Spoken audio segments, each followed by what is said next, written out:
Once upon a time, long, long ago, two ambitious young cousins named Pablo and Bruno lived side by side in a small Italian village. The young men were best buddies and big dreamers. They would talk endlessly about how someday, some way, they would become the richest men in the village. They were both bright and hard-working. All they needed was an opportunity. One day, that opportunity arrived. The village decided to hire two men to carry water from a nearby river to a cistern in the town square. The job went to Pablo and Bruno. Each man grabbed 2 buckets and headed to the river. By the end of the day, they had filled the town cistern to the brim. The village elder paid them 1 penny for each bucket of water.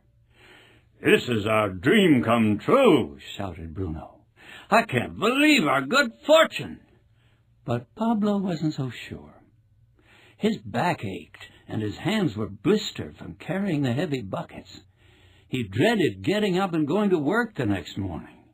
He vowed to think of a better way of getting the water from the river to the village. "Bruno, I have a plan," Pablo said the next morning as they grabbed their buckets and headed for the river. "Instead of lugging buckets back and forth for pennies a day, let's build a pipeline from the river to the village." Bruno stopped dead in his tracks. "A pipeline? Who ever heard of such a thing?" Bruno shouted. "We've got a great job, Pablo.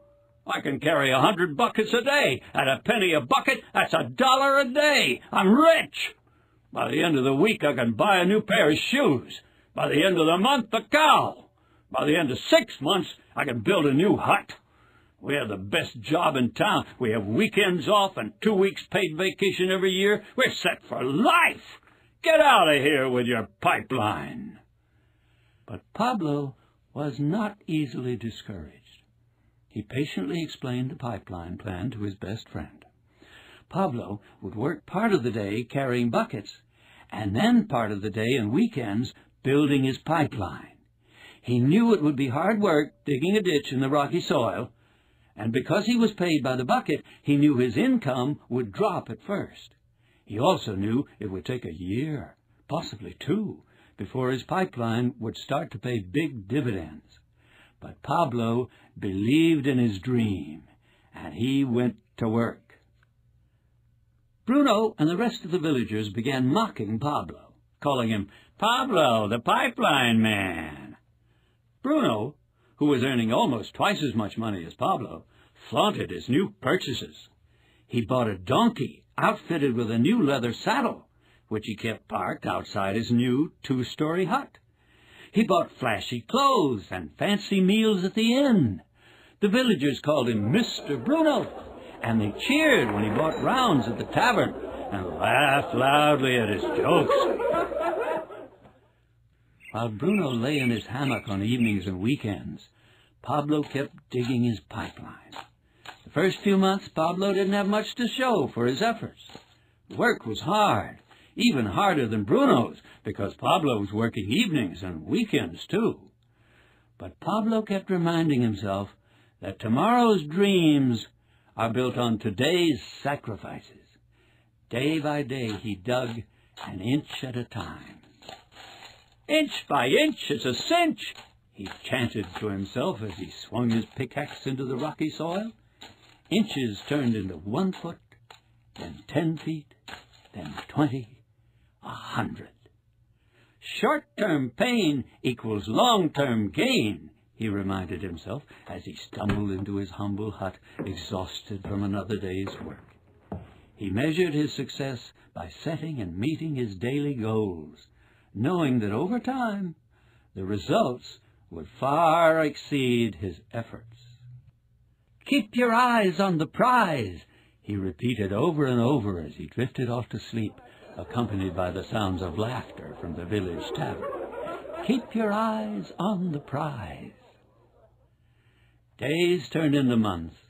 One day, Pablo realized his pipeline was halfway finished, which meant he only had to walk half as far to fill up his buckets. Pablo used the extra time to work on his pipeline. The completion date was advancing faster and faster. During his rest breaks, Pablo watched his old friend Bruno lug buckets. Bruno's shoulders were more stooped than ever. He was hunched in pain, his steps slowed by the daily grind.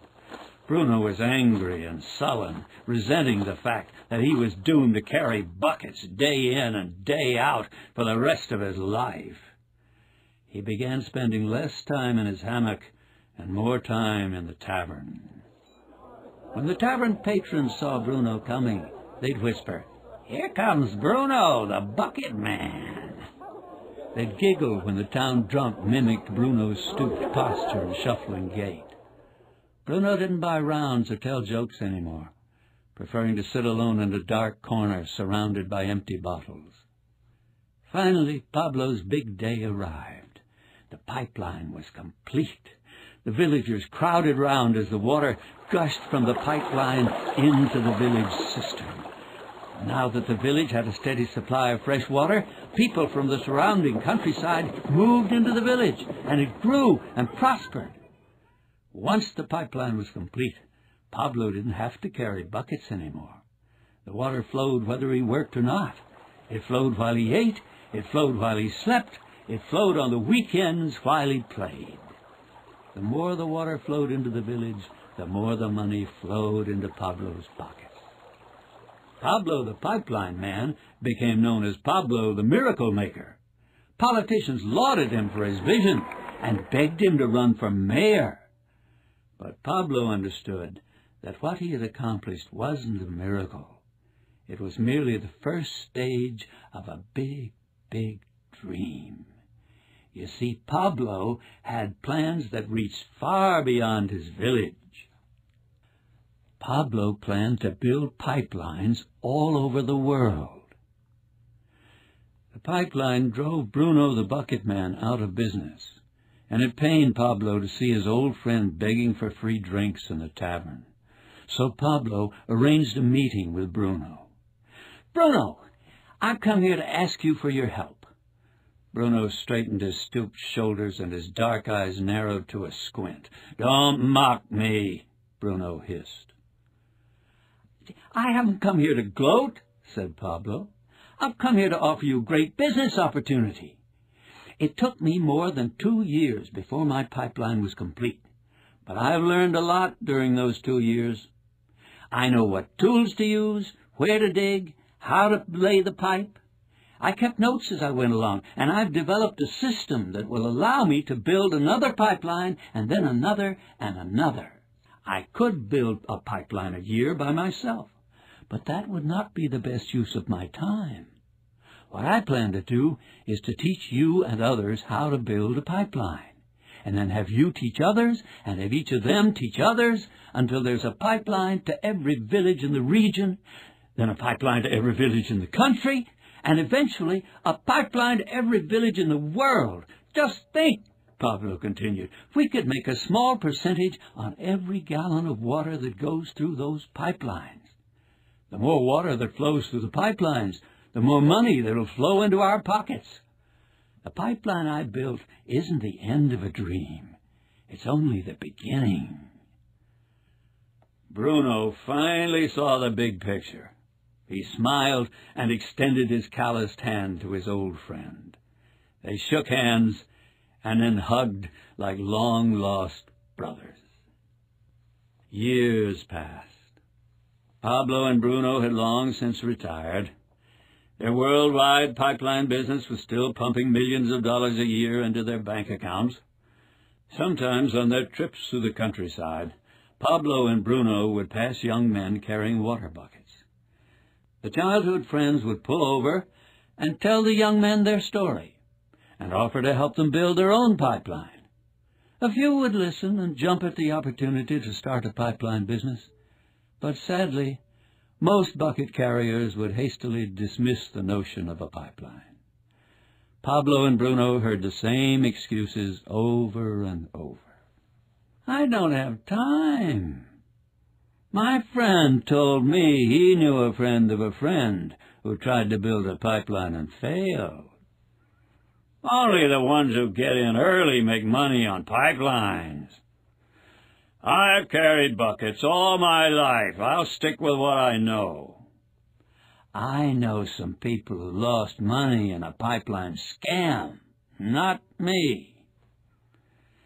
It made Pablo and Bruno sad that so many people lacked vision. But both men resigned themselves to the fact that they lived in a bucket-carrying world, and that only a small percentage of people dared to dream pipeline dreams.